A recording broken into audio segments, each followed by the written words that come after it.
ఎందుకింత మొన్నటికి మొన్న గోడౌన్‌లు హ్మ్. కేసులో హ్మ్. మీ సతీమణి, హ్మ్. మీ సతీమణి నేరుగా పోలీసుల విచారణకు అటెండ్ కావాల్సొచ్చింది. బహుశా పాపం ఆవిడెప్పుడు వంటగది వదిలిపెట్టి బయటికి రారేమో, ఇల్లు వదిలిపెట్టి బయటికి రారు. అలాంటి ఆవిడ పోలీసు విచారణకు రావాల్సొచ్చింది. ఆ రోజు మీరు కూడా చాలా బాధపడ్డారు. ఎందుకిట్లా అంటే గోడౌన్‌ల అంటే గురించి. మేము రాజకీయాలు చేసే ప్రత్యర్థులు హ్మ్. ఇట్లాంటి వాళ్ళు అవటం వల్ల ఇప్పుడు సివిల్ సప్లైస్లో మేము గోడౌన్ కట్టి ఆవిడ పేరు మీద ఎందుకు లేడీస్ పేరు మీద ఎందుకు కట్టారు? సబ్సిడీ వస్తుందని ఆవిడ పేరు మీద కట్టాం. యెస్. సెంట్రల్ గవర్నమెంట్ సబ్సిడీ ఇస్తుంది కాబట్టి సబ్సిడీ కోసం అని లేడీస్ పేరు మీద కట్టాం. హ్మ్. అద్దె వస్తుందని చెప్పి ఆశపడ్డాం. మనం రిటైర్ అయిపోయినా రెంట్ వస్తుందిలే అని చెప్పి. నెక్స్ట్ పోర్ట్ వస్తుంది. గవర్నమెంట్ కాకపోతే పోర్టుకి ఎవడో ఒకటికి ఇవ్వచ్చు అని చెప్పినది యెస్. తప్పితే ఇది తప్పే ఉంది అంటున్నాను నేను. నేను తప్పు చేస్తే తప్పు, లంచాలు తింటే తప్పు, ఇంకోటి దౌర్జన్యం చేస్తే తప్పు. నేను అద్దె ఆశించి కట్టుకుంటే తప్పు లేదు. 2 దాంట్లో ఏదో తప్పు జరిగిందన్నారు. టోటల్గా మా పాత్ర ఎంతో సివిల్ సప్లైస్ డిపార్ట్మెంట్ది కూడా అంతే రెస్పాన్సిబిలిటీ. అది జాయింట్ రెస్పాన్సిబిలిటీ అండి. యాహ్! Joint responsibility. ఆ డిపార్ట్మెంట్ వాళ్ళు మా స్టాఫ్ కలిసి ఏదో చేశారు. తప్పు జరిగింది. తప్పు జరిగిందని నేను ఫస్ట్ నుంచి చెప్తున్నా కదండి. ఓకే. తప్పు జరిగింది కానీ నాకు కానీ నా భార్యకి కానీ నా కుటుంబానికి కానీ మాకేం తెలియదు పాపం యెస్. పుణ్యం. ఆ రోజు చెప్పా నాకు దేవుడి కంటే నా తల్లి మరణించిన నా తల్లి అమితమైనటువంటి ఇష్టం. దేవుడి కంటే భక్తి నా తల్లి మీద. ఆ చనిపోయిన తల్లి మీద ప్రమాణం చేసి చెప్తున్నా మాకే పాపం తెలియదు అని నేను కేసు జరిగినప్పుడే చెప్పాను. అయిపోయిన తర్వాత ఆ సివిల్ సప్లైస్ డిపార్ట్మెంట్లో ఇటువంటి తప్పులు జరగడం సర్వసాధారణం అని చెప్పి తర్వాత ఆఫీసర్లు అందరూ చెప్తున్నారు. అన్ని గోడౌన్లో జరుగుద్దండి, షార్టేజ్ వస్తుంది అని చెప్పని. నేను నిజంగా చెప్తాను, నేను నిజంగా కప్పెట్టుకునేవాడిని అయితే 22,000 మెట్రిక్ టన్నులు అంటే ఎన్ని షిప్పులు పడుతుంది? ఒక షిప్పులో పట్టేటువంటి అంత బియ్యాన్ని ఇక్కడి నుంచి తీసుకెళ్ళి ఇట్లా ఎన్ని షిప్పులు వెళ్ళిపోయినాయో కదా, మీరే పట్టుకున్నారు కదా. అంటే అంత బియ్యాన్ని వాళ్ళు కొనుక్కోగలిగినప్పుడు 7-8 లారీలు నేను నైట్ పెట్టలేనా? Yes sir. పెట్టాలనుకుంటే. రెండోది ఇంకొకటి, నా దగ్గర కేజీ 90 రూపాయలకు వసూలు చేశారు. వసూలు చేస్తారు పెనాల్టీతో సహా అని నాకు తెలుసు. గవర్నమెంట్ వాల్యూ 45 రూపాయలు ఉన్నదాన్ని వీళ్ళు రిమాండ్ రిపోర్ట్లో రాశారు 10 రూపాయలకి అమ్మారు దీన్నని. 10 రూపాయలకండి. కేజీ 10 రూపాయలు చొప్పున అమ్మారు అని చెప్పని పోలీసు రిమాండ్ రిపోర్ట్లో రాశారు.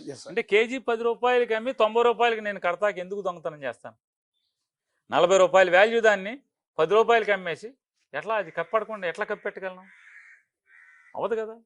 వాళ్ళే రిమాండ్ రిపోర్ట్లో కేజీ 10 రూపాయలకి అమ్మంటారు. పోనీ 45 రూపాయలది నేనేమన్నా 60 రూపాయలకి అమ్మి 45 రూపాయలు గవర్నమెంట్ కట్టేశానంటే 10 రూపాయలకి గవర్నమెంట్ ఉద్యోగస్తులు మా దగ్గర ఉద్యోగస్తులు కలిసి అమ్మారని పోలీసే చెప్తుంది.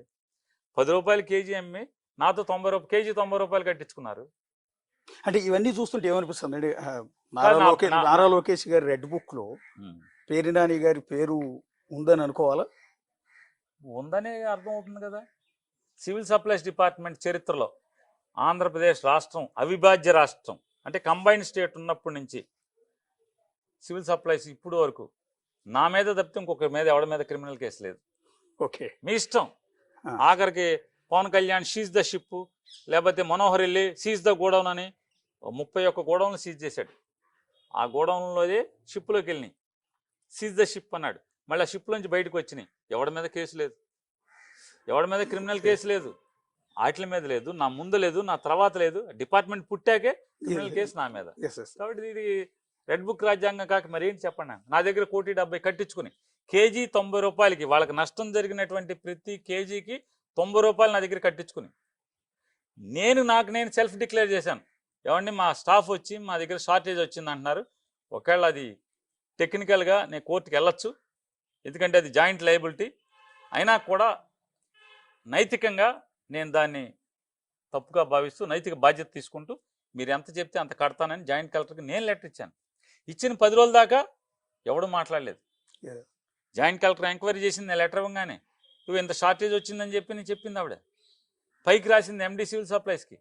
10 రోజుల తర్వాత పెనాల్టీ కట్టించుకుని నా మీద 1,70,00,000 కట్టించుకున్న తర్వాత కేజీ 90 రూపాయల చొప్పున కట్టించుకుని నా మీద కేసు కట్టారు, నా భార్య మీద. దేనికి? నన్ను అరెస్ట్ చేయడం కోసం. ముందు మేనేజర్ మీద నా వైఫ్ మీద కట్టారు కేసు. తర్వాత నాకు నా మేనేజర్కి ఒక 10 ఏళ్లలో 1,70,000 ట్రాన్సాక్షన్ ఉందంట, అందుకని నేను ముద్దాయినంట. 10 ఏళ్లలో 1,70,000 ట్రాన్సాక్షన్స్ ఉన్నాయి బ్యాంక్ అకౌంట్లో వీళ్ళిద్దరికి. కాబట్టి అంటే నాకు ఫోన్ బిల్ కట్టాలన్నా, లేకపోతే నాకు ఏదైనా బంకులో అప్పులుగా కట్టాలనేది నా దగ్గర పిఏగా చేసేలేడు అతను. నమ్మకంగా ఉన్నాడని అక్కడ పెట్టుకున్నాం. ఇది అందరికి పోలీస్కి తెలుసు, Yes, yes. కేసు కాదని తెలుసు, ఎఫ్ఐఆర్ చేయాల్సిన పని లేదని తెలుసు. మరి రెడ్ బుక్ కాక ఏంటిది, ఏం బుక్ ఇది? అదే అయిపోయింది. నేను చెప్తాను, ఇవాళ పట్టా ఉంటే దొంగ పట్టా చూపించమంటున్నా కదా, ఓకే ఈనాడులో రాయించడం ఎందుకు? Yeah. ఏం పట్టా, ఎక్కడి నుంచి? అంటే మీరు రీసెంట్గా Hmm. గోడౌన్ ఇష్యూ రైజ్ అయినప్పుడు మీ Hmm. సతీమణి పోలీస్ విచారణకు అటెండ్ అయిన కూడా ఒక మాట అన్నారు, చంద్రబాబు నాయుడు గారు మంచివాళ్లే, కావాలంటే నానిని అరెస్ట్ చేయండి కానీ ఆడవాళ్ళ జోలికి కాదు, వెళ్ళొద్దు విచారణకు అన్నారు. వచ్చినప్పుడు కాదు, Yeah. కేసుకి వెళ్ళి నేను హైకోర్టుకి సారీ జిల్లా కోర్టులో బెయిల్ కోసం, మా యాంటిసిపేటరీ బెయిల్ కోసం మా శ్రీమతి ట్రై చేస్తున్నప్పుడు దాన్ని ఉద్దేశపూర్వకంగా కుల రవీంద్ర వాళ్ళ సొంత అక్క మొగుడే పబ్లిక్ ప్రాసిక్యూటర్గా వేసుకున్నారు. ఓకే. సొంత అక్క మొగుడే పబ్లిక్ ప్రాసిక్యూటర్. అతను మాట మాటకి దీన్ని వాయిదాలు అడుగుతూ, అంటే ఉద్దేశపూర్వకంగా వీళ్ళ కేసుని వాయిదాలు వేస్తుంటే, వాయిదాలు వేస్తూ అరెస్ట్ చేయాలని. నాకు ఐఏఎస్లతో పరిచయాలు ఉన్నాయి, చిన్న స్థాయి ఉద్యోగస్తులు బోలంతమంది తెలుసు. నేను సచివాలయంలో ప్రతోడికి యాక్సెసిబుల్గా ఉండేవాడిని, ప్రతి ఎవరు వచ్చినా హెల్ప్ చేయడానికి ప్రయత్నం చేసేవాడిని. దేవుడు అధికారం ఇచ్చాడు, దీన్ని ఉన్నంతలో బాగా వాడాలని అనుకునేవాడిని. దాని మీద ఏం జరిగినా నాకు సమాచారం ఎక్కడొక్కడ ఎవరో ఒకళ్ళు మన హితులు ఉంటే చెప్తూ ఉంటారు, మేలు పొందినట్టు చెప్తాడు. సార్ ఇప్పుడు మీ వాడు 3 సార్లు 4 సార్లు వచ్చాడండి సీఎం దగ్గరికి, మన కక్ష పేరు నానిగాడు ఆడి మీద వేసేయండి, ఆడవాళ్ళ జోలికి ఎందుకే అని అన్నాడు, ఇది ఇంత ఎదవయా అని చెప్పాను నేను. ఎస్ ఎస్ అదే అదే అది కొంచెం అటైతే బయట అటైతే జగన్మోహన్ రెడ్డి గారు బస్సుల వ్యాపారం అంతా కూడా జేసీ ప్రభాకర్ రెడ్డి వాళ్ళ భార్య పేరు మీద పెట్టి చేశాడు. ఏది లారీ చాసీసులు కొని బస్సులు కట్టాడు. జగన్మోహన్ రెడ్డి గారు అయితే అసలు ఆ అమ్మాయిని ఎఫ్ఐఆర్లో కూడా తేబాకండి అని చెప్పాడు. అసలు వెళ్ళబాకండి అమ్మాయి దగ్గరికి, విచారించక కూడా వెళ్ళొద్దు అన్నాడు జగన్మోహన్ రెడ్డి గారు. ఎవరు తప్పు చేశారు? ఆ భార్య పేరు మీద పెట్టి వ్యాపారం వాళ్ళను జిఎం వాళ్ళు కలిసి చేశారండి, చాసీస్ లాగా కొనుక్కొచ్చారు, ఇదంతా వీళ్ళు చేశారని చెప్పారు. అయితే వాళ్ళిద్దరి మీదకి వెళ్ళండి యాక్షన్కి అని చెప్పారు. నేను ట్రాన్స్పోర్ట్ మినిస్టర్ కదా, Yes, yes.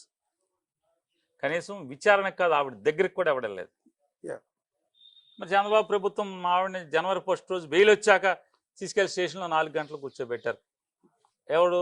నా దగ్గర ఉద్యోగస్తులను సివిల్ సప్లైస్ ఉద్యోగస్తులు కలిసి తప్పు చేశారని తెలిసినా కూడా, Yes, yes. మాకే సంబంధం మాకే పాపం లేని తెలిసినా కూడా మాట మాటకి ఆ రోజు అప్పుడు కూడా చెప్పాను, ఆ విచారణ అధికారికి మాట మాటకి స్పీకర్ పెట్టి మాట్లాడతాడు అతను. కుల రవీంద్ర ఫోన్ చేస్తాడు, ఏంటి ఆవిడ వచ్చిందా, క్వశ్చన్లు అన్ని జాగ్రత్త రాసుకున్నావా, అన్నీ అడుగుతావా, గట్టిగా రాబట్టు.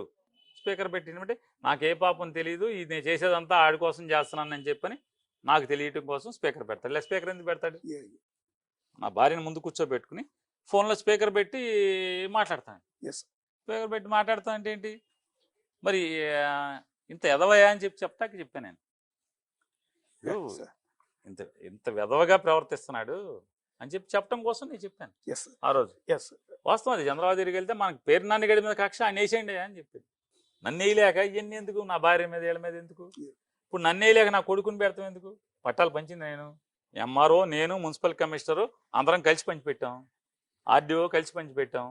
ప్రతిదీ గవర్నమెంట్ రికార్డులో ఉంది, నవశకం పోర్టల్లో ఉంది, ప్రతి చోట ఈ మొత్తం వ్యవహారం అంతా అన్ని చోట్ల అన్ని సైట్లలో ఉన్నాయి.